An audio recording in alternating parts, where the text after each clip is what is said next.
मित्रांनो, शालिनी भक्तिसागरमध्ये तुमचे मनपूर्वक स्वागत आहे। तर मित्रांनो, आज आपण या व्हिडिओच्या माध्यमाने ऐकणार आहोत देवी भागवत पुराण।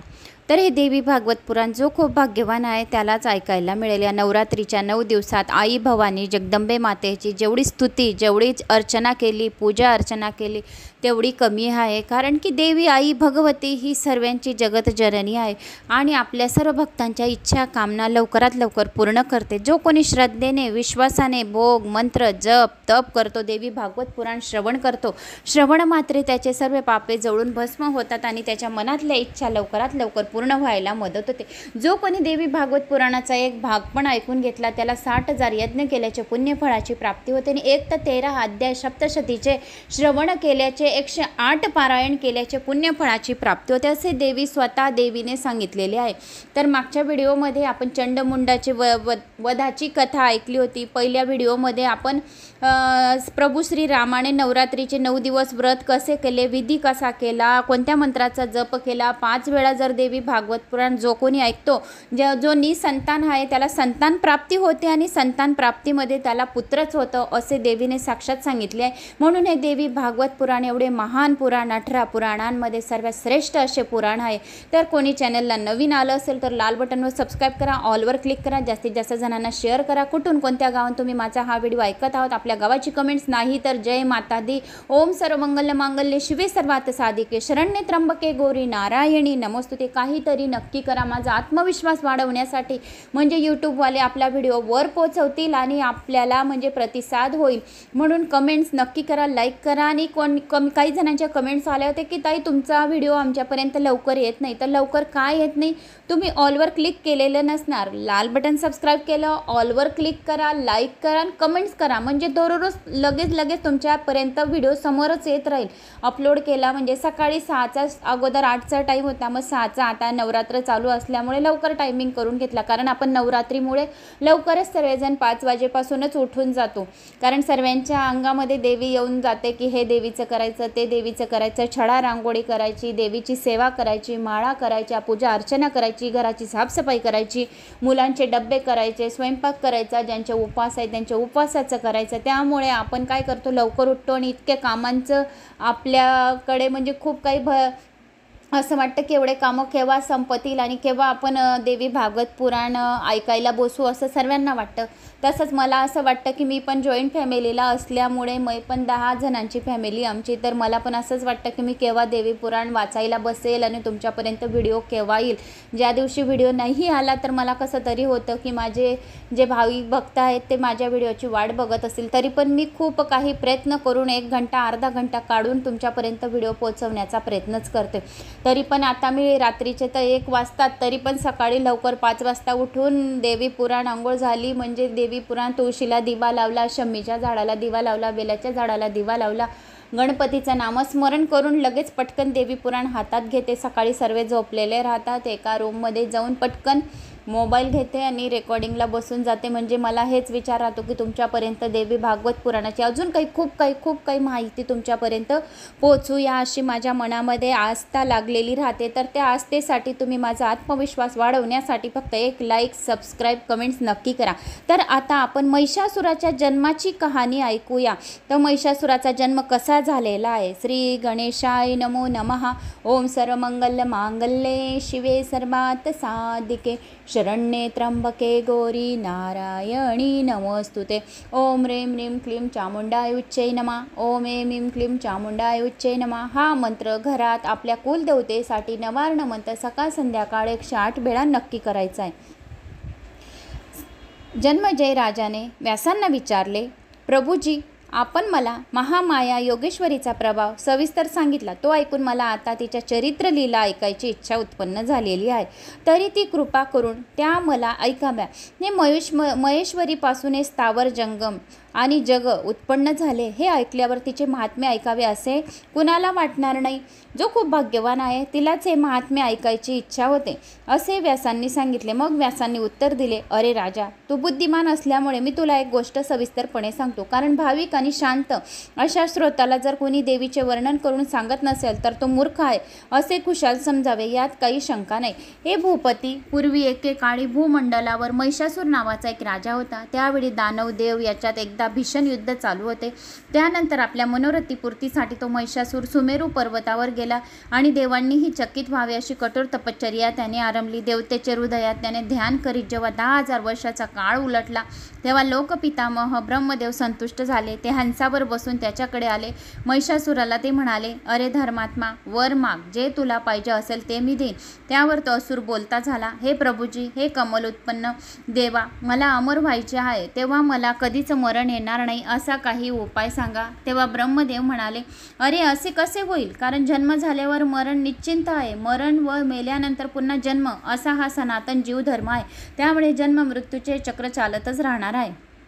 अरे दानव राजा, फार कशाला मोठमोठे महापर्वत, महासमुद्र, एकूण-एक जीव हे सर्व काळाच्या तोंडात जाणार, तेव्हा ही एवढी गोष्ट वगळून तू दुसरे काही मागून घे.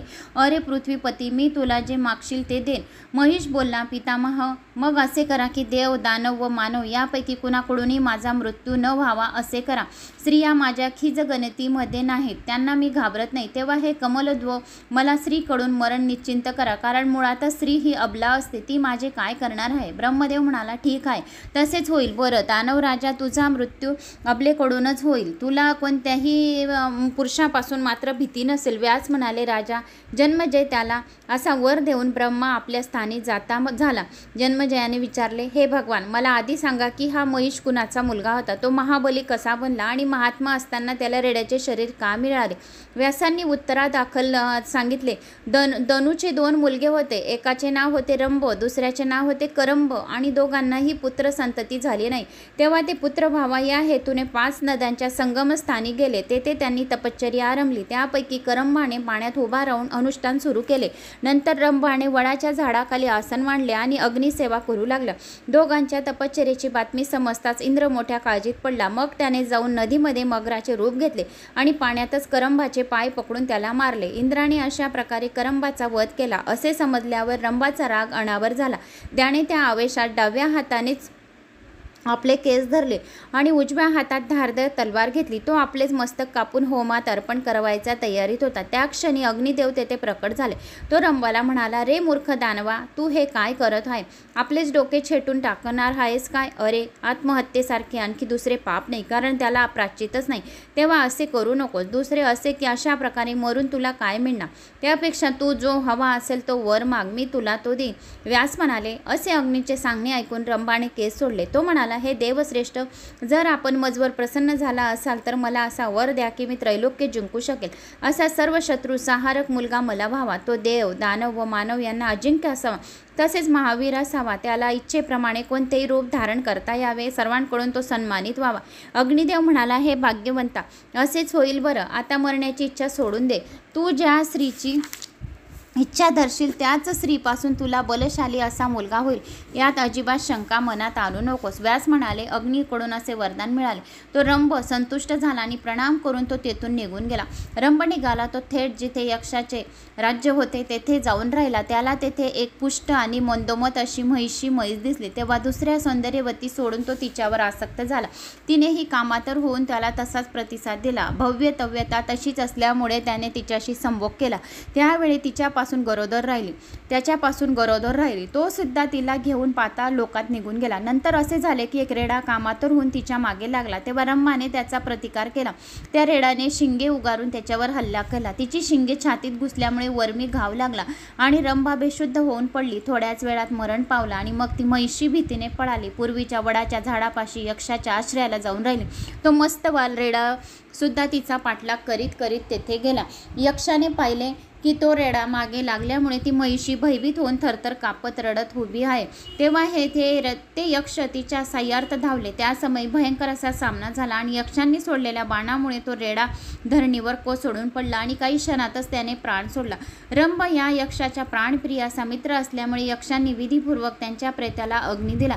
त्यावेळी त्या महिषांनी चितेमध्ये सती जाण्याचे ठरवले. यक्षांनी विनवून सुद्धा तिने न ऐकता पती प्रेमापोटी चित्तेमध्ये प्रवेश केला. त्यावेळी असा चमत्कार झाला की महाबलवान महिषासूर तिचा गर्भ सोडून चितेचा ज्वाळामधून प्रकट झाला। त्याचप्रमाणे तो रंभ देखील पुन्हा नवा देह धारण करून रक्तबीज या नावाने प्रकटला आणि पुत्राच्या ओढीमुळे त्याच्या पोटाशी उभा राहिला। नंतर त्या रंभपुत्राने महिष असे नाव घेतले। मग मुख्य दानवांनी मिळून त्याला अभिषेक केला। अशा प्रकारे हे राजा रक्तबीज व महिषासूर हे दोघे उत्पन्न झाले आणि पूर्वी मिळालेल्या वराच्या प्रभावाने देव, दैत्य व मानव यांच्यापासून अवघ्य झाले। तर अशी ही महिषासुराच्या जन्माची सविस्तर कहाणी होती। आता महिषासूर इंद्रावर आक्रमण करण्याची योजना आखतो। व्यासकथा पुढे चालू केली व्यासांनी। ते म्हणाले, हे राजा, अशा प्रकारे राज्य मिळाल्यानंतर त्या बलशाही व अभिमानी महिषासुराने पाहता पाहता सर्व जगच क्रांत केले। त्याच्या शासनाकाळामध्ये सर्व प्रजा निर्भय होती। एवढे सांगून व्यास पुढे म्हणाले, त्या दूताने जाऊन महिषासुराचा निरोप जसाच्या तसा इंद्राला सांगितला। त्यावर इंद्र हसून बोलला, अरे अजान दूता, तू मदामुळे गर्विष्ठ होऊन मला ओळखत नाहीस, म्हणून तुझ्या राजाला महिषासुराला मी आता गर्विष्ठपणाच्या त्याच्या रोगावर जालिम औषध लवकरच देणार आहे। त्या दुष्टाला जाऊन माझा निरोप सांग। जर लढाईची एवढी खुमखुमी असेल तर वेळ न दडवता लगेच त्या गवत खाऊ या अशा निर्बुद्ध रेड्याची ताकद मी चांगलाच ओळखून आहे। त्याच्या शिंगावर मी बाणांचे आसन बनवीन। तो शिंगाच्या जोरावर गर्व करतो हे मला ठाऊक आहे। त्याला सांग, अरे नीच रेड्या, तुला फक्त शिंगेच उगरता येतात, युद्ध कसे करावे हे माहीत नाही, म्हणून त्या शिंगाचा तुला गर्व झालाय। दोन्ही शिंगे उपटून तुझ्या गर्वाचे मूळच नष्ट करतो। पुढे व्यास बोलू लागले, इंद्राने दिलेला निरोप घेऊन तो दैत्य निघाला आणि तडक महिषासुरासमोर जाऊन उभा राहिला। त्याने प्रणाम केला आणि इंद्राचा निरोप दिला। तो असा की राजाधिराज तो देवराज इंद्र देवसेनेमुळे स्वतःला फारच बलशाली समजतो। तो तुम्हाला युद्धासाठी बरोबरीचा समजतच नाही। दूताने नेहमी स्वामी समोर खरी आणि प्रिय गोष्ट सांगितली पाहिजे, पण त्या मूर्ख देवेंद्राने जे काही शब्द उच्चारले ते मी कसे बरे सांगू। इच्छिचू असेल त्याने आपल्या मालकाला सत्य व प्रिय वाटेल असे भाषण करावे। ही कल्याणकारी नीती सर्वत्र चालते। जर मी आपल्याला प्रिय वाटेल तेवढेच बोलणे तर मग मला आपल्याला वस्तुस्थिती समजणार नाही आणि जे काही विषारी शब्द दैत्य शत्रूने उच्चारले ते पुन्हा माझ्या तोंडून निघेनच अशक्य आहे। तो आपल्याला उद्देशून जे काही अभद्र शब्द बोलला ते पुन्हा तसेच्या तसे सांगण्यास माझी जीभ धजावत नाही, तेव्हा मला क्षमा करा। व्यास पुढे म्हणाले, दूताचे हे सूचक बोलणे ऐकून तो शाकाहारी दानवराज महिषासूर रागाने लालेलाल झाला। आपली शेपटी उंच उभारून त्याने लघवी केली आणि मोठी भयंकर गर्जना केली। सर्व राक्षस प्रमुखांना त्याने हाक दिली। गदीगारासारखा लालबुंद डोळ्यांनी तो म्हणाला, हे दानव वीरांनो, इंद्र युद्ध करणार आहेत, त्यामुळे आपापले सैन्य घेऊन सज्ज व्हा। त्याला पराभव करावा लागेल। माझ्याहून पराक्रमी कुणी आहे काय? अरे असल्या कोट्यावधी इंद्रांना मी घाबरत तर नाहीच, पण आज त्याला मारल्याशिवाय मी सोडणार नाही। त्याचे शौर्य मी जाणतो। तो शांत, निस्पृही आणि तपस्वी लोकापुढे शूर आहे। माझ्यासारखा पराक्रमी असेल त्याच्यापुढे तो नागीच टाकतो। तो बाईलवेडा आणि बाहेरखाली असा परस्त्रियांना कपटीपणे भोगणारा आहे। तो दुष्टपणे आणि पापाचरणी आहे। त्याचप्रमाणे दुसऱ्याचे वर्म पाहून घात करणारा आहे। तसेच नसते तर बिचाऱ्या तपस्व्यांना विघ्न करण्यासाठी अप्सरांचा वापर त्याने का केला असता? नमुचीच्या बाबतीत त्याने असेच केले। आधी भ्याल्यामुळे अनेक प्रकारे शपथा घेऊन समझोता केला आणि नंतर संधी साधून त्याचा घात केला। तो विष्णू तर या सर्व कपटी लोकांचा गुरु शकतो। खोट्या शपथा घेण्यात पटाईत आणि गर्वाने फुगून जाणारा असा चतुर विद्वान आहे। वेशातर्व रूपांतर करून फसवणारा सुद्धा आहे। त्याने डुकराचे रूप घेऊन हिरण्याक्षाला मारले, नरसिंहाचे रूप घेऊन हिरण्यकश्यपूला मारले, पण माझा दानव मित्रांनो, मी मात्र तसा मरणारा नव्हे, कारण या देवाच्या एकाही शब्दावर अगर कृतीवर मी विश्वासच ठेवत नसतो। साक्षात रुद्र जरी आला तरी तो सुद्धा माझ्या विरोधात उभा राहू शकणार नाही। तिथे या इंद्राची आणि विष्णूंची कसली मातंबरे, हे माझे काय करतील? मी आत्ताच तो इंद्र, वरुण, यम, कुबेर, अग्नी, चंद्र आणि सूर्य यांचा पराभव करून तो स्वर्गच पादाक्रांत करतो, पण आपणच यज्ञातील आविर्भाग घेऊ, सोमरस पिऊ आणि मला लुटू। अरे दानवांनो, मला या देवाची भीती मुळीच वाटत नाही। विशेष म्हणजे कोणत्याच पुरुषाकडून मला मरण येणार नाही। हा स्त्रीपासून मात्र मरण येणे शक्य आहे, पण या बिचाऱ्या अबला माझे काय करणार? तेव्हा माझा तो दूत हो, लगेच तो निघा आणि पाताळ डोंगराळ प्रदेशातून प्रमुख दानवांना बोलावून आणा। माझ्या सैन्यांना अधिकार पदे द्या। खरे म्हणजे युद्धात मी एकटा सर्व देवांचा पाडाव करू शकतो, परंतु युद्ध केल्याचा देखावा करण्यासाठी तुम्ही सर्वांना घेऊन जाणार आहे। मी स्वतः माझ्या शिंगांनी आणि खुरांनी एकटाच सर्व देवांना मारून टाकतो की नाही हे पहा। वर प्रसादामुळे आपल्याला देवाची भीतीच नाही। दानव असा, मानव असा, अगर देव असो, कुणीही मला मारू शकणार नाही। तेव्हा देवांना जिंकण्याकरता तयार व्हा। मग आपण सर्वजण पारिजातकाच्या फुलाच्या सुवासिक माळ्या गळ्यात घालू आणि अप्सरेबरोबर नंदनवनामध्ये आनंद करू। त्यावेळी कामधेनूचे दूध, मदिरा सेवन करून धुंद होऊन देवगंधर्वाच्या गीत व नृत्याचा भरपूर आस्वाद घेऊ। उर्वशी, मेनका, रंभा, घृताची तिलोत्मा, प्रमद्वारा, महासेना, मिश्रकेशी, मदोतकटा, विप्रचेती अशा एकापेक्षा एक सुंदर कलावती स्वर्गीय वेश्या आणि सर्वांचे मनोरंजन करतील. तेव्हा ययाची तयार असेल तर उठा आणि चांगल्या मुहूर्त पाहून निघा. तसेच दैत्याचे गुरु मुनिश्रेष्ठ भृगुपुत्र विश्वामित्र यांना आमंत्रण देऊन रक्षणार्थ त्यांची प्रथम पूजा करू. यांना यज्ञ करावयास सांगू अशी आज्ञा देऊन हे राजा जन्मेजया तो पापकर्मा महिषासूर आनंदित होऊन आपल्या घरी गेला.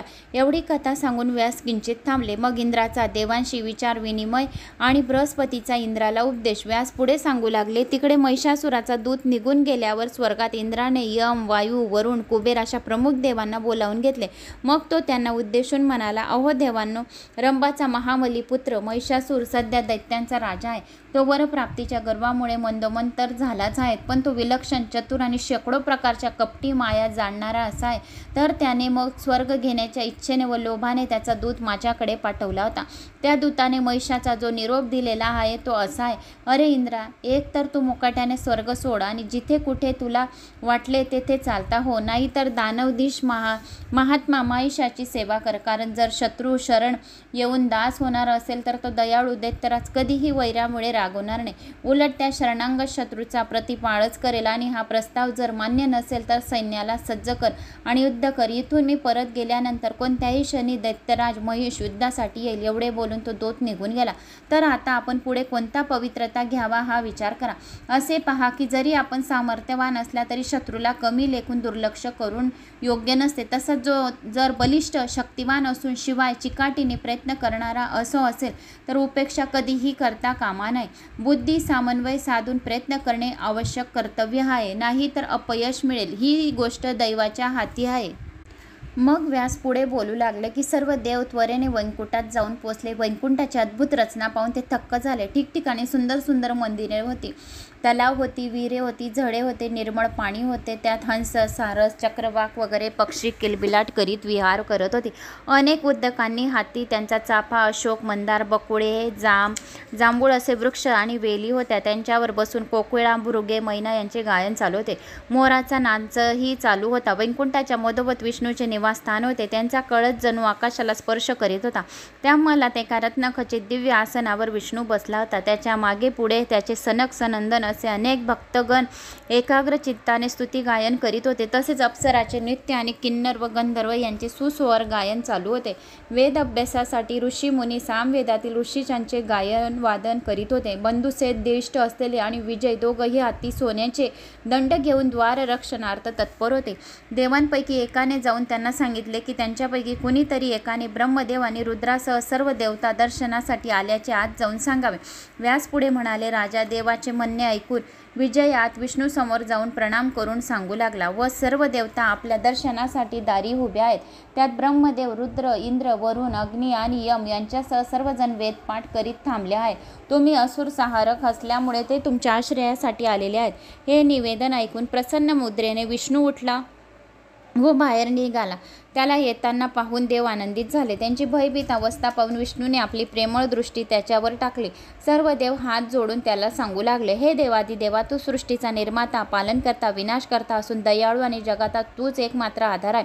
आम्ही यावेळी तुला शरण आलो आहोत. आमचे रक्षण कर. अशा देवांनी केलेली प्रार्थना ऐकून तो म्हणाला, आधी सर्वजण स्थानपन्न व्हा आणि मग असे सर्वजण एकत्र जमून येण्याचे कारण सांगा. तुम्ही असे घाबरलेले का दिसतात? ब्रह्मा, रुद्र यांना घेऊन येण्यासारखे असे कोणते कारण घडले ते लगेच कथन करा. देवांनी सांगण्यास आरंभ केला. हे महाराज, महिषासूर नावाचा एक दानव अति दृष्ट असून पापी आहे. त्याला वर मिळालेला असल्यामुळे तो अजिंक्य आणि म्हणूनच तो आम्हाला पीडा देतो. ब्राह्मण जे यज्ञ करतात त्यातला हवीरभाग सुद्धा तोच घेतो. त्यामुळे आम्ही त्याच्या भीतीने इतस्त फिरत आहोत. अरे मधुसूदना, ब्रह्मदेवाच्या वरप्रसादामुळे तो अजिंक्य झाला आहे आणि त्यामुळे आम्ही तुला शरण आलो आहोत. हे कृष्ण, दैत्याची माया तूच जाणतोस आणि तिचा नाशही तूच करतोस. त्यामुळे या संकटात आमचा उद्धार करणे तुला शक्य आहे. तेव्हा या दानवाचा विनाशाचा काहीतरी मार्ग तूच काढ. ब्रह्मदेवाने त्याला वर दिला. आणि वर दिला आहे की कोणताही पुरुष त्याला मारू शकणार नाही, मला त्याचा विनाश करू शकेल अशी शूर स्त्री कुठे मिळेल. तेव्हा वरामुळे तो गर्विष्ठ झालेला आहे. मग उमा, रमा, सरस्वती, इंद्राणी यांच्यातून कोण त्याला मारू शकेल. प्रिय करा, तुम्ही लोकनाथ आहात, तेव्हा या दानवाच्या मृत्यूचा काहीतरी मार्ग सांगा, देवांना संकटातून सोडवा. आणि व्यास म्हणतात की सर्वांचे म्हणणे ऐकल्यानंतर विष्णू असला आणि म्हणाला, यापूर्वी याच्याशी युद्ध केले होते पण त्याला मारू शकलो नव्हतो. पण आता एक उपाय असा आहे की सर्व देवांच्या आपापल्या शक्ती जर एकरूप होतील आणि त्यापासून जर एक नारी उत्पन्न होईल तर ती मात्र त्याला मारू शकेल. तेव्हा तुम्ही आता असे करा की आपापल्या स्त्रियांसह तेजांशी प्रार्थना करा, म्हणजे तुम्हा सर्वांचे तेज एकवटले की स्त्री देह धारण करेल. मग रुद्र संकट आणि आपली त्रिशूळ वगैरे आयुधे तिला अर्पण करू. मग स्त्री महातेजस्विनी अशी होऊन शस्त्रयुक्त बनवून त्या गर्विष्ठ पापी दुष्ट असुराला मारेल. विष्णूचे शब्द संपले मात्र तक्षक्षणी ब्रह्मदेवाच्या मुखातून एक अत्यंत असे उग्र तेज बाहेर आले. त्याचा रंग पोवळ्याप्रमाणे लाल होता, तो फार उष्ण होते तसेच किंचित शीतल होते. त्याच्या भोवती दिव्य किरणांची वलये झगमगत होती. त्याचा आकार अतिशय सुंदर होता. ते अद्भुत तेज पाहताच हरी व हर दोघंही विस्मयाने पाहतच राहिले. लगेच शंकराच्या शरीरातून तेज बाहेर पडले. ते प्रचंड होते आणि चंदेरी रंगाचे होते. ते भयंकर असून त्याच्याकडे नुसती नजर उचलून पाहणे सुद्धा शक्य नव्हते. ते एखाद्या पर्वताच्या आकाराचे होते, त्यामुळे देवांना नवल वाटले तर दैत्यांना भय उत्पन्न झाले. त्यापाठोपाठ सत्वगुणी असे गडद निळ्या रंगाचे तेज विष्णूच्या देहातून निघाले. इंद्राच्या शरीरामधून जे तेज बाहेर आले ते त्रिगुणात्मक असल्यामुळे त्याचा रंग चित्रविचित्र असा होता. मग भराभर कुबेर, यम, अग्नी, वरुण आदी करून सर्व देवांच्या शरीरातून एकदम तेज समूह बाहेर पडले आणि ते सर्व एकत्र मिसळून त्यांची एक मोठी हिमालयाप्रमाणे राशी बनली. ती पर्वत प्राय अशी दिव्य आहे. तेजो राशी पाहून सर्वजण अवाक होऊन पाहताच राहिले आहे.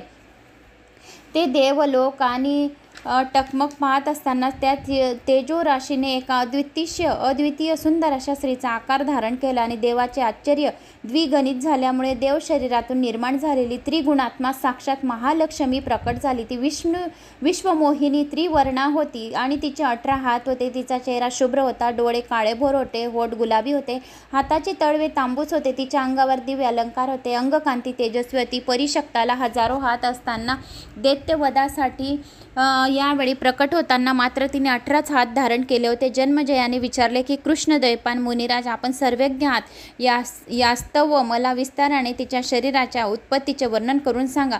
सर्व देवांचे तेज एकाकार बनले होते की वेगवेगळे होते, तसेच तिचे अंग प्रत्यय तेजोमय होते. तिचे तोंड, नाक, डोळे वगैरे निरनिराळे अवयव वेगवेगळ्या तेजांनी बनले होते. सर्वांचे तेज एकत्र होऊन त्यापासून बनले होते. तिच्या संपूर्ण देहाची उत्पत्ती कोणकोणत्या तेजापासून झाली ते सविस्तर सांगा. प्रत्येक देवाच्या तेजापासून कोणता अवयव बनला होता ते सांगा. तसेच कोणत्या देवाने कोणता अलंकार आणि कोणते शस्त्र दिले ते पण मला सांगा. ते सर्व तुमच्या तोंडून ऐकण्याची माझी इच्छा आहे. हे ब्राह्मण श्रेष्ठ, आद्यपीही मी तृप्त झालेलो आहो, तरी पण मला महालक्ष्मीचे चरित्र ऐकवा. सूत मुनिजनांना म्हणाले की त्या राजाने अत्यंत गोड शब्दात केलेली विनवणी ऐकून सत्यवतीने वेद न्यास सांगू लागले. अरे कुरुश्रेष्ठा, तुझे भाग्य खरोखर उज्ज्वल आहे, म्हणून असा प्रश्न करण्याची बुद्धी तुला झाली आहे. आता मी तिच्या देहाची उत्पत्ती माझ्या बुद्धीप्रमाणे सांगतो, ते ऐक. खरे बोलावायचे असेल तर रुद्र काय, ब्रह्म काय, विष्णू काय, इंद्र काय, कोणीही तिचे यथार्थ वर्णन करू शकणार नाही. महालक्ष्मीचे वर्णन कोणीही करू शकत नाही. तिच्या वाणीचेही पूर्वीपासूनच ती तिचे आहे. जिचे स्वरूप जसेच्या तसे जाणणे मला शक्य नाही, शब्दात वर्णने शक्य नाही. ती सदैव आहे, म्हणून ती एकमेव सत्य आहे. ती एकमात्र असून देव कार्यासाठी निरनिराळी रूपे घेते. अगदी एखाद्या नटाने प्रेक्षकासाठी वेगवेगळ्या भूमिका करून त्याचप्रमाणे नटाप्रमाणे ती निर्गुणा देवी निराकार असून सुद्धा देवाच्या कार्यसिद्धी करता लीला मात्र करून सत्व गुण युक्त अनेक रूपे घेते. कार्यानुसार कर्मानुसार तिला नावे दिली जातात. गुणावरून तिला जाणणारी नावे कितीतरी आहेत आणि ती नुपती तेजापासून तिचे जे मनोहर असे स्वरूप प्रकटले जाते होते त्याचे वर्णन मी माझ्या बुद्धीप्रमाणे करतो. तिचा उज्ज्वल रंग आहे आणि मनोहरी चेहरा शंकराच्या तेजापासून बनला होता.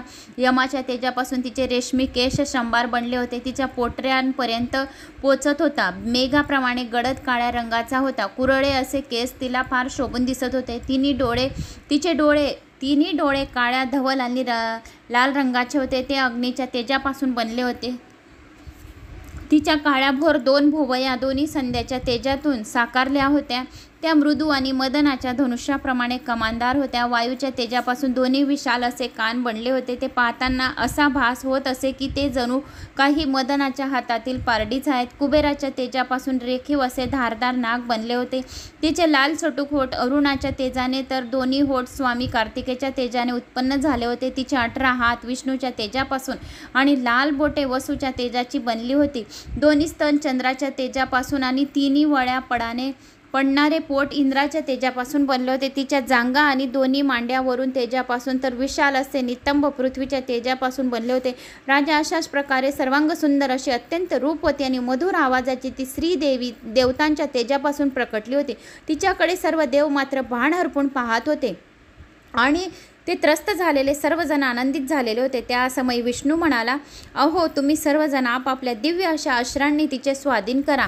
तुमच्याजवळ जे जे शस्त्र असतील ते तुम्ही देवीला आता अर्पण करा. सर्व देव देवीला अश्रे समर्पण करतात आणि महिषासूर देवीकडे मग आपला दूत पाठवतात. व्यासांनी पुढे सांगावयास सुरुवात केली. ते म्हणाले, विष्णूच्या सूचनेप्रमाणे सर्व देवतांनी आनंदाने भूषणे वस्त्रे आपापली हत्यारे देवीच्या चरणी अर्पण केली. क्षीरसागराने एक दिव्य असा हार तसेच कधीही न मळणारी अशी 2 तांबड्या रंगाची तलम वस्त्रे दिली. विश्वकर्माने एक उत्कृष्ट असा चुडामणी केसात माळण्यासाठी दिला. शिवाय शुभ्र वर्णाची कर्णकुंडले कांकणे आणि रत्नखचित बाजूबंद दिले. त्या त्वष्टाने सूर्याप्रमाणे तेजस्वी अशी पंजने दिली. देवाच्या शिल्पी त्वष्टाने कंठभूषणे अत्यंत तेजाने चमचमणाऱ्या उत्कृष्ट अंगठ्या दिल्या. वरुणाने कधीही न कोमजणारी अशी वैजंती माला दिली. कमल माला दिली.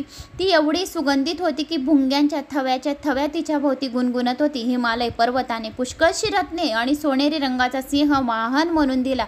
जेव्हा ती सर्व अलंकार घेऊन सिंहावर बसली तेव्हा तिचे स्वरूप अवर्णीय होते. असेच होते. त्यामुळे विष्णूने आपल्या प्रसिद्ध अशा सुदर्शन चक्रापासून हजारो तीक्ष्ण दातांचे असे एक दिव्य चक्र दिले. शंकराने आपल्या त्रिशूळाप्रमाणे भयंकर असा शूळ काढून तिला दिला. वरुणाने एक असा शंख दिला. त्याचा आवाज असा थरकाय उडवणारा होता. मंगलकारी असा होता. मनाप्रमाणे वेगवेगळी अशी शतगणी नावाची असुर नाशिनी एक शक्ती तिला हुताशिनी अग्नीने दिली. बाण चढवण्यास अतिशय कठीण आणि घोर आवाज करणारे विलक्षण धनुष्य आणि बाणांनी पूर्ण भरलेला भाता मरुद देवाने दिला. इंद्राने आपले व्रज आणि घंटा बांधलेला ऐरावत नावाच्या हत्तीला दिला.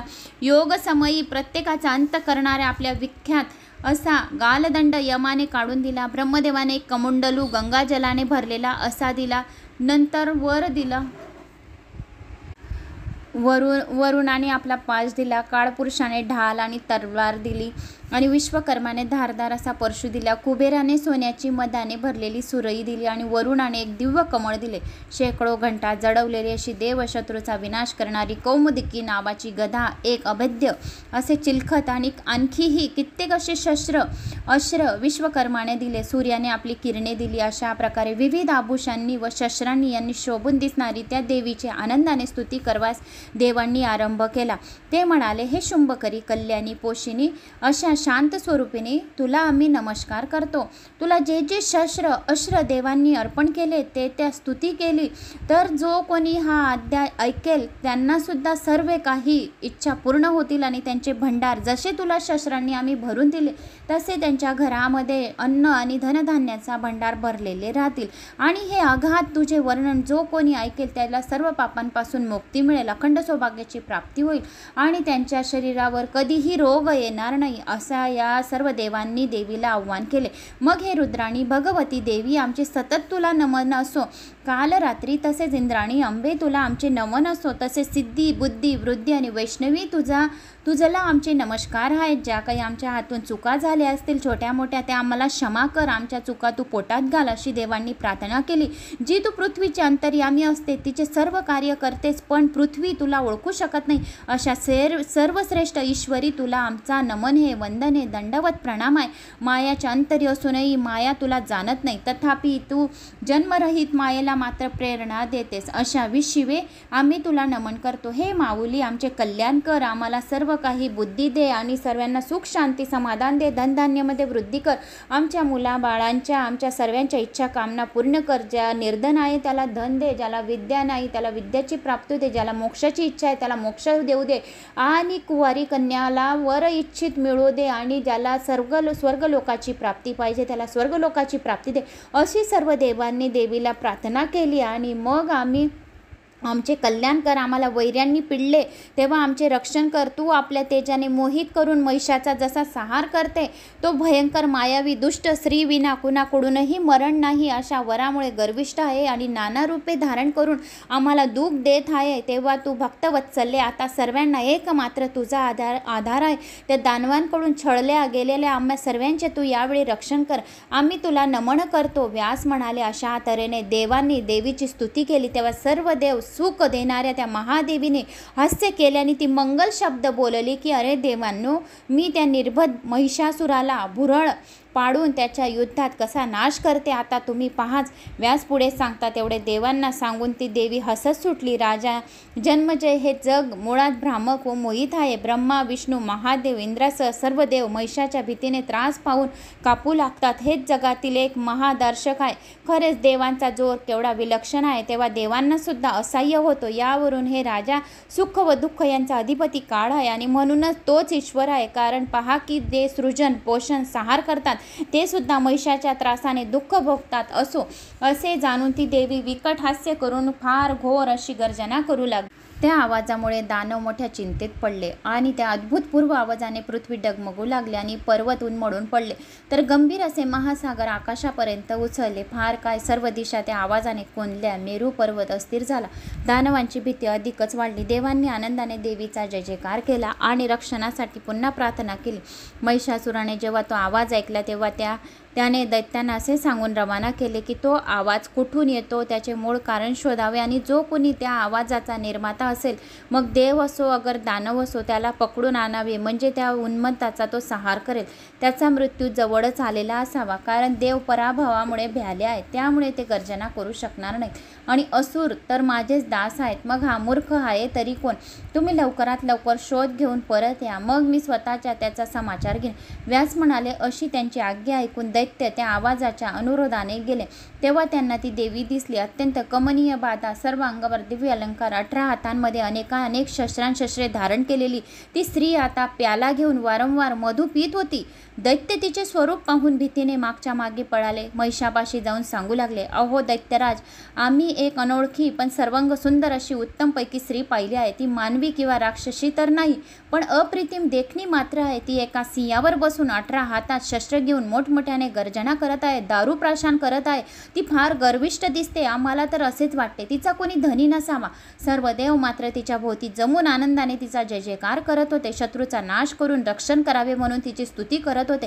हे महाराज, हे अद्वितीय सुंदरी कोण आहे? ती कुणाची पत्नी आहे? इथे कशासाठी आली असावी? तसेच तिचा हेतू तरी कोणता असावा? यापैकी काही आम्ही जाणत नाही. शृंगार, वीर, हास्य, रौद्र आणि अद्भुत अशा रसांनी परिपूर्ण असे तिचे दुस्सह्य तेज आहे. त्यामुळे तिला निरखून पाहणे सुद्धा आम्हाला जमले नाही. पण आपल्या आज्ञेप्रमाणे आम्ही शोध मात्र घेऊन आलो आहोत. तेव्हा आता पुढे काय आज्ञा आहे? त्यावर महिष मंत्र्यांना म्हणाला की तुम्ही सैन्य घेऊन जा आणि त्या चंद्रमुखीला मजकडे घेऊन या. जर साम दाम भेद वगैरे उपायांनी ती बघत नसेल तर मग ती मरणार नाही. अशा प्रकारे बांधून इकडे आणा, म्हणजे मी त्या सुंदरीला पटराणीच बनवतो. जर ती राजी खुशीने येत असेल तर बळजबरी करू नका. महिषासुराच्या आज्ञेनुसार मंत्री चतुरंग सैन्यासह देवी जिथे होती तिथे जाऊन पोचले. योग्य अशा अंतरावर उभे राहून मुख्यमंत्री मोठ्या विनयाने तिला म्हणाला. हे मधुर भाषिणी, तू आहेस तरी कोण? इथे येण्याचे कारण कोणते? हे सौभाग्यशालिनी, माझ्या स्वामीचेच प्रश्न मी विचारतोय. तो देव व मानव यांच्यापासून निर्भय आहे आणि सर्व लोक विजयी आहेत. हे सुलोचने, ब्रह्मदेवाचा वर असल्यामुळे तो याच्यापासून निर्भय आहे आणि ब्रह्मदेवाच्या वर असल्यामुळे तो बलवंत असा दैत्यशीर त्याला वाटेल ते रूप घेत असतो. तर अशा त्या महिष नावाच्या माझ्या स्वामींनी तुझा सौंदर्याचा वर्णन ऐकून तुला भेटण्याची इच्छा व्यक्त केली आहे. अगं नितंबिनी, तो मानव रूप धारण करून तुझ्या समीप येईल किंवा तुझी इच्छा असेल तर करू. तेव्हा हे मृगनयने, तू आमच्या महाराजाकडे चल. तू येणार नसलीस तर आम्ही राजाला इथवर घेऊन येऊ. हे स्वामिनी, तुझ्या रूपाचे वर्णन ऐकून आमचे महाराज तुझ्यावर प्रसन्न झाले आहेत. तेव्हा तू आपला निर्णय सांग, म्हणजे आम्ही त्याप्रमाणे व्यवस्था करू. देवी मंत्र्यांबरोबर आता महिषासुराला निरोप पाठवते की व्यास पुढे म्हणाले. त्या सौंदर्यशालिनीने महिषाच्या मंत्राचे म्हणणे ऐकल्यावर किंचित हास्य केले व गंभीरपणे बोलले, हे महामंत्री, मी सर्व देवांची जन्मदात्री आहे. माझे नाव आहे महालक्ष्मी. मीच एकूण एका दैत्याचा संहार करणारी आहे. दानवाधिपतीने देवांना यज्ञभागापासून वंचित करून दुःखात लोटले आहे. या कारणामुळे त्या सर्वांनी महिषासुराचा वध करण्याची मला विनंती केल्यामुळे मी त्याच्या हेतूने सेना वगैरे काही बरोबर न घेता एकटीच आली आहे. अरे बुद्धिमान सचिवा, तू माझा योग्य तो मान राखून सौजन्यपूर्वक वर्तन केलेस म्हणून मी तुझ्यावर प्रसन्न झाले. जर तू असा वागला नसतास तर मी याच क्षणी तुला काळाग्नीसारख्या दृष्टिक्षेपणाचे जाळून टाकला असता. पण असे पहा की गोड बोलणे कुणाला बरे आवडणार नाही. तर आता तू महिषापाशी जा व आपले सर्व संभाषण त्याच्या कानावर घाल. आणखी असेही सांग की अरे पापी, जर तुला जिवंत राहावे असे वाटत असेल तर ताबडतोब पाताळाकडे चालता हो. जर तो असा वागला नाही तर तो त्या दुष्टाला युद्धात मी मारल्याशिवाय राहणार नाही. माझ्या बाणांनी त्याला छिन्न विछिन्न करून यमाकडे पाठवून देईन. मी खरोखर दयाळूपणे सांगते की अरे मूर्खा, अजून वेळ गेली नाही. तो वर पाताळात जा आणि देवांना स्वर्गाचे राज्य करू दे. जोपर्यंत माझे बाण भालत्याच आहेत तोपर्यंत तू पृथ्वी सोडून पाताळाकडे निघ. आणि जर युद्धाची खुमखुमीच असेल तर आपले सर्व वीर घेऊन लगेच ये. मी सर्वांना एक साथ परलोकात पाठवून देते. अरे महामूर्ख, मी तुझ्यापाशीही बलिष्ठ अशा असुरांना यापूर्वी अनेकदा युगायुगांमध्ये ठार केलेले आहे. तसेच तुलाही मारीन. अरे कामदा, माझ्याशी युद्ध कर आणि माझ्या हाताची शस्त्रे कारणी लागू दे. वराचा गर्व न करता त्याचे पालन कर. मी स्त्रीचे रूप घेऊन जी इथे तुला मारण्यासाठी आले आहे त्या मागचे कारण ओळख. जर जगावायचे असेल तर स्वर्गाचे राज्य सोड आणि नागलोक किंवा पाताळलोक नाहीतर अन्य कुठेही जाऊन राहा. व्यास म्हणाले. देवीचे सर्व म्हणणे ऐकून घेतल्यावर तो सामर्थ्यवान पण चतुर मंत्री तिला पुन्हा सांगू लागला, हे देवी, तू मंदोन्मद होऊन अशा प्रकारे बोलते आहेस, पण असे लक्षात घे की तू एक स्त्री आहेस आणि दैत्यपती वीर आहे. जर तुम्हा दोघात युद्ध कसे होऊ शकेल? मला तरी ही गोष्ट अगदीच अशक्य वाटते. एक तर तू एकाकी आहेस, शिवाय बाला आणि नुकतीच वयात आलेली अशी कोमला, तर महिष व्रजशरीरी आणि धिप्पाड असा आहे. तेव्हा तुम्हा दोघात युद्ध ते कसले होणार? शिवाय त्याच्यापाशी हत्ती, घोडे, रथ, पायदळ असे विविध शस्त्रधारी प्रचंड सैन्य आहे. तेव्हा हे सुंदरी, जसा एखादा हत्ती मालती पुष्प सहज तुडवून चोळामाळा करतो तसा तुझा युद्धात नाश करायला त्याला असा कितीचा वेळ लागणार. आता यापेक्षाही कठोर शब्द जर मी वापरले तर तो शृंगारशास्त्राच्या विरुद्ध ठरतील. म्हणून रसहानी होण्याच्या आशंकाने मी अधिक उणे बोलू इच्छित नाही. आमचे महाराज देवाचे वैरी आहेत हे अगदी सत्य आहे, पण ते तुझे भक्त आहेत. यासाठी तू त्यांच्या बाबतीत सामोपचाराचे बोलणे करावे हेच ठीक होईल. पण असे न करता तू मात्र गर्वयुक्त होऊन आपल्या रूपाच्या अभिमानपोटी जे काही उद्धटपणाने बोलते आहेस त्या कारणाने मी तुला आत्ताच माझ्या बाणांनी मारली असते. पण अडचण अशी आहे की माझे स्वामी तुझ्यावर आसक्त झाले असल्यामुळे त्याच्यासाठी तुला 4 गोष्टी सांगाव्याशा वाटतात. अगं विशालाक्षी, राज्य आणि सर्व धन तुझेच आहे, कारण महिषास तुझा दास व्हायला उत्सुक आहे. महिषासूर म्हणत आहे की मी तुझा दास होईल. तेव्हा तू मृत्यूकडे नेणारा आपला राग सोडून दे आणि त्याच्या स्वाधीन हो. हे सुवासिनी, मी तुझ्या पाया पडतो, विनवणी करतो, आपला राग सोडून दे आणि माझ्या स्वाधीन हो. हे सुवासिनी, तर असे तू कर. तू आमच्या महाराजाची पटराणी हो. त्यामुळे त्रैलोक्याचे वैभव आणि संसारातील सर्व प्रकारची सुखे क्षणार्धात तुझ्या पायाशी लोळण करत घेतील. देवांनी त्यावर उत्तर दिले, हे मंत्री, खरोखरच तुझा वाकचातुर्याचा विचार करून मी शास्त्रविहित असे काही एक तुला सांगणार आहे.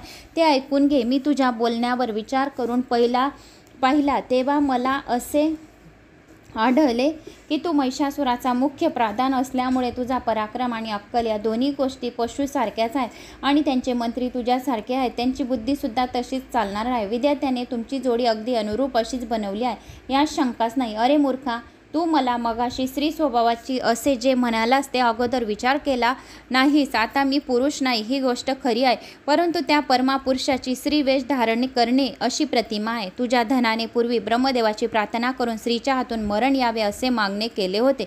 तेव्हा तो अतिमूर्ख आणि वीरसाचा अज्ञानी आहे. कारण मला सांग की स्त्रीच्या हातून मरण येणे ही गोष्ट वीर पुरुषाला दुःखदायक आहे की नाही?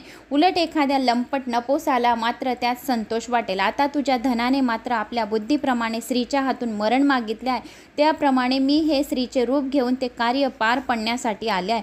तेव्हा तुझ्या अप्रमाणे बोलण्याने भयाचे कारण आहे. जेव्हा नशीब प्रतिकूल असते तेव्हा गवताची काडीसुद्धा व्रजासारखी होते आणि नशीब अनुकूल असले की मग त्यावेळी व्रजसुद्धा जणू कापसाप्रमाणे मृदू बनते. फार प्रचंड सैन्य असले किंवा एखाद्या भक्कम अशा विशाल किल्ल्यात आसरा घेतला तरी मृत्यू जवळ येऊन ठेपतो, तेव्हा ते सैन्य काय उपभोगायचे? तेव्हा जीव देहाशी जोडला जातो, तेव्हाच काळ त्यांचे सुख दुःख मरण निश्चित करतो. ब्रह्मा आदी करून देवाचा जन्म विनाश सुद्धा जेथे निश्चित लिहिलेला आहे, तेथे तुझ्यासारखा प्रत्येकाची गती तशीच होणार. यात आणखी विचार तो कसला करणार? जो स्वतः मृत्यूच्या अधीन आहे, त्याच्या वरदानामुळे गर्विष्ठपणाने जो मी अमर आहे असे समजतो, तो मूर्खा माझी परम मूर्ख समजावा. तर तू आता तुझ्या राजाकडे जाऊन त्याला आपले सर्व संभाषण सांग. मग तो जशी तुला आज्ञा करेल तसेच कर. आणि जर जिवंत राहायचे असेल तर पाताळात निघून जावे आणि इंद्राला स्वर्गाचे राज्य व देवांना यज्ञाचा विर्भाग घेऊ यावा. जर त्या दुरात्म्याचा वेगळा काही विचार असेल तर मग माझ्याबरोबर युद्ध करून मृत्यूला मिट्टी मारण्यास तयार व्हावे. जर तो असे समजत असेल की विष्णू सर्व संकट सर्व देवांना त्याने युद्धात पळवून लावले आहे, तर त्याचे त्याच काहीच कर्तव्य नसून केवळ प्रजापतीचा वर आणि देव हेच त्यामागचे खरे कारण आहे. व्यास पुढे म्हणाले, असे देवीचे बोलणे ऐकल्यावर तो दानव विचारात पडला. त्याला प्रश्न पडला की आता काय करावे? युद्ध करावे की परतून राजाकडे जावे? राजाने तर कामसक्त होऊन विवाहाच्या हेतूने मला पाठवले आहे, तर आता ते कार्य न करता परत जावे तरी कसे? पण हिच्याशी युद्ध न करता परत जाणे हेच उचित ठरेल. अर्थात माघारी जाऊन राजाला सर्व वस्तुस्थिती सांगावी हेच बरे, कारण आपला राजा बुद्धिमान आहे, शिवाय आपला स्वामी आहे. त्यामुळे सर्व मंत्र्यांशी चर्चा करून जे करवायचे असेल ते करेल. त्यामुळे हिजबरोबर युद्ध करणे योग्य नाही. शिवाय जय झाला किंवा पराभव झाला तरी राजाला ती गोष्ट आवडणार नाही. जर या स्त्रीकडून मी मारला गेलो तरी किंवा या माझ्या हातून मारली गेली तरी राजा नाराजच होणार आहे. अर्थात माघारी जाऊन राजाला सर्व परिस्थिती निवेदन करून सांगावी. नंतर जे घडणार असेल ते घडो असा विचार करून तो शाणा मंत्री मागे फिरला. मग तो राजापाशी गेला. नमस्कार करून सांगू लागला, महाराज, त्रैलोक्य सुंदरी सिंहावर बसली होती. तिने 18 हातांमध्ये उत्तमोत्तम शस्त्रे धारण केलेली होती. मी तिला सुचवले, हे भामिनी, तू महिष महाराजांना स्वीकार कर, महिषासुराला स्वीकार कर. त्यामुळे तू त्रैलोक्याधिपतीची प्रियतम अशी पटराणी होशील. या शंकेचं बाळगू नकोस. तोही तिला वश होऊन राहील. तू सुद्धा चिरकाळपर्यंत त्रैलोक्याचे राज्य भोगशील. अशा तऱ्हेने तू तिन्ही लोकांमधली सर्वश्रेष्ठ राहशील, सौभाग्यवती होशील. मी अशा प्रकारे बोध करून मी तिला सुलोचना उपासाने असली. ती आता मोठ्या ताटात बोलली की तुझा राजा एका म्हशीपासून जन्मलेला आहे, म्हणूनच नीच असा एक पशु आहे. त्यामुळे मी देवांच्या भल्यासाठी देवीपुढे त्याला बळी देणार आहे. अरे, एखाद्या रेड्याला पती म्हणून स्वीकारेल एवढी मूर्ख स्त्री या जगात कुणी असेल काय? आणि माझ्यासारखी स्त्री पशुचा स्वीकार कसा काय करेल? म्हैस ही शिंगांनी युक्त असते, म्हणून ती सुद्धा शिंगावल्या रेड्यांशी हबरून रममाण होत असते. पण त्याच्याशी लग्न करण्या एवढा मी मूर्ख नाही. अरे दुष्टा, मी तर त्या देवांचा वैरी असला राक्षसाला युद्धात ठारच करणार आहे. त्याला जर जगवायचे असेल इच्छा तर पाताळात पयालन करेन, हे चांगले. असे तिचे उर्मटपणाचे बोलणे ऐकल्यावर मग मी पुढे काय करावे असा विचार करत परत आलो. त्यावेळी युद्ध करेन, रसभंग होईल असे मला वाटले, म्हणून मी फारसा उत्साह न दाखवता मागे फिरलो. अहो पृथ्वीप्रती, मी भामिनी सामर्थ्यामुळे फार उन्मट झाले आहे. त्यामुळे पुढे भविष्यात काय भाडून ठेवले आहे कोण जाणे. तरीही जे व्हायचे असेल ते झाल्याशिवाय राहणार नाही. आणि आपण आमचे प्रभू असल्यामुळे जो आदेश आपण द्याल तोच आम्ही पाळणार. पण या विषयात कोणताही निर्णय घेणे हे फार दुर्घट काम आहे. म्हणून युद्ध करावे की पळून पाताळात जावे ठरवणे माझ्या अधिकारात नाही, असे त्या मंत्र्याने महिषासुराला निरोप दिला. मग महिषासूर मंत्र्याबरोबर चर्चा करून ताम्रदैत्याला दूत म्हणून देवीकडे पाठवतो.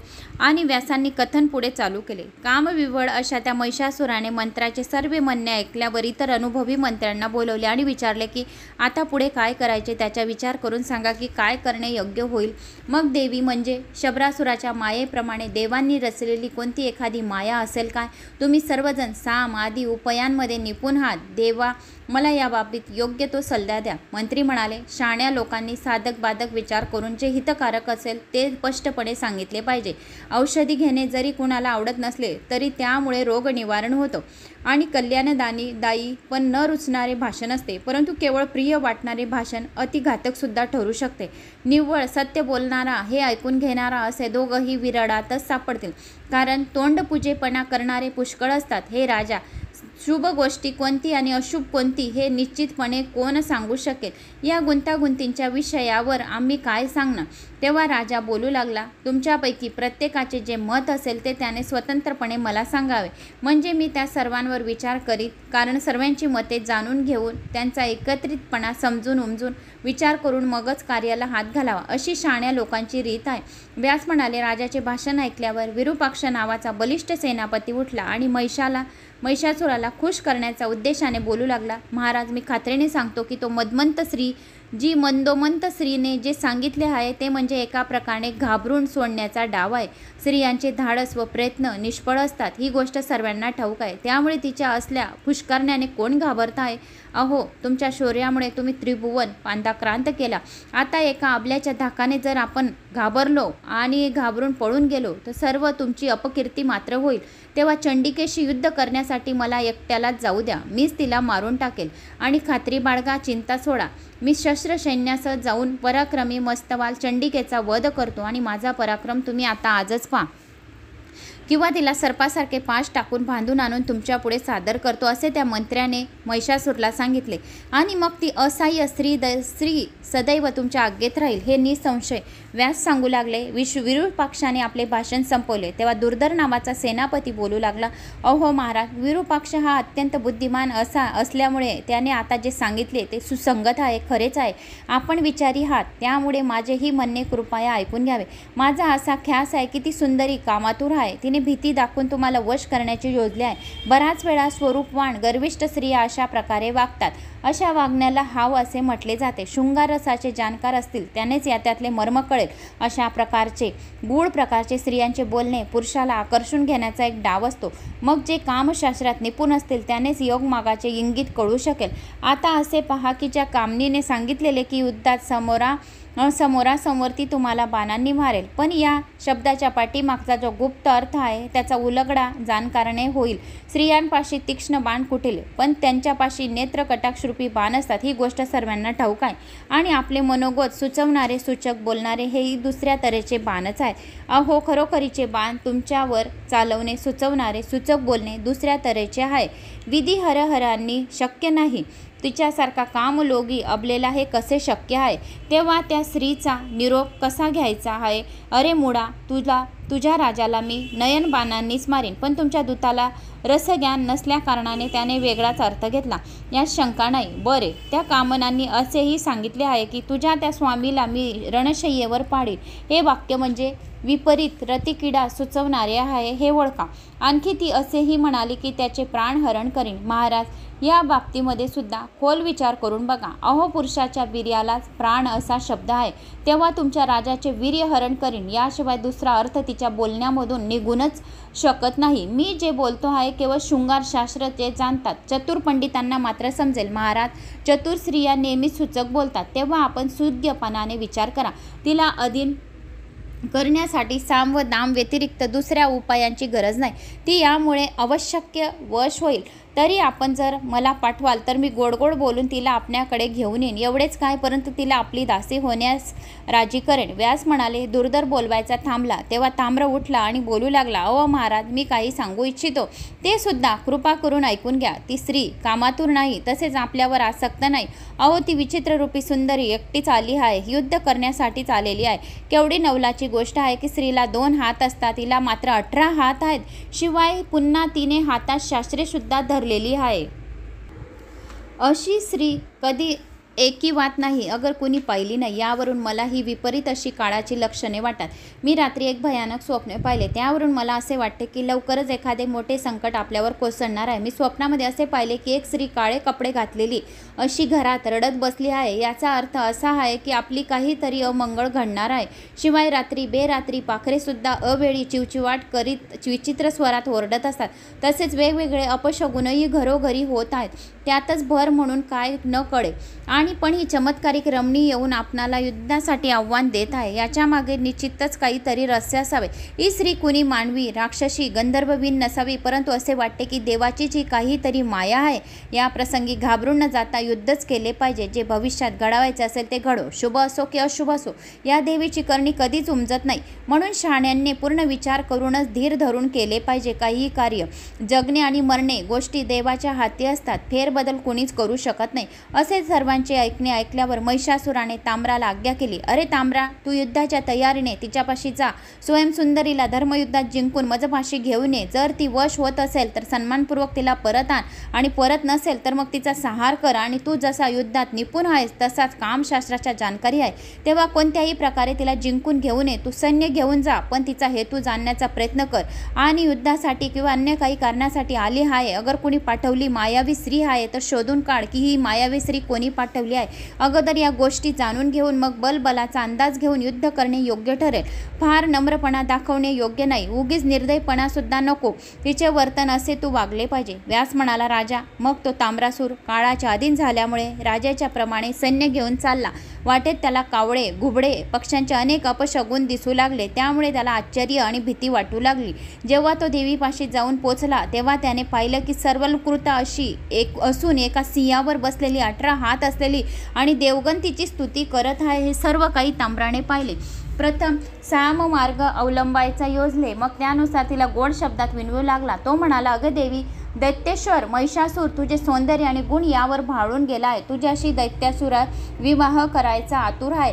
त्या देवविजयी महिषासूर महाराज यांना पसंत कर, म्हणून तू अलौकिक नंदवनात सुखाने विहार करशील. हे पा, सर्व सुखे उपभोगण्यासाठी उत्तम शरीर लाभले असताना दुःख टाळून सुखाचा आस्वाद घे. स्वाभाविक आहे, तसा प्रघातही आहे. हे कोमलोगी, तुझ्या कमळाप्रमाणे कोमल हातात फुलांचा गेंद खेळण्यासाठी शोभून दिसत आहे. आणि मग ही हत्यारे, शस्त्र कशासाठी घेतली आहेत? तुझ्या भुवयांच्या धनुष्य असताना आणखी निरनिराळ्या धनुष्याची तुला काय गरज? नजरेचे बाण असल्यामुळे पुन्हा वेगळे बाण तुला कशाला हवे आहे?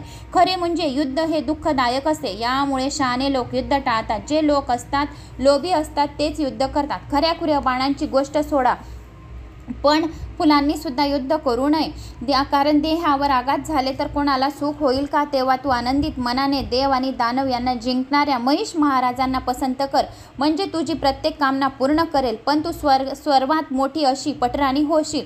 ही गोष्ट निसंशय, जरी मोठ्या कौशल्याने युद्ध केले तरी सुद्धा विजयाची खात्री देता येणार नाही. तेव्हा माझे ऐकशील तर सुखी होशील आणि तू महिषासुराची पत्नी हो.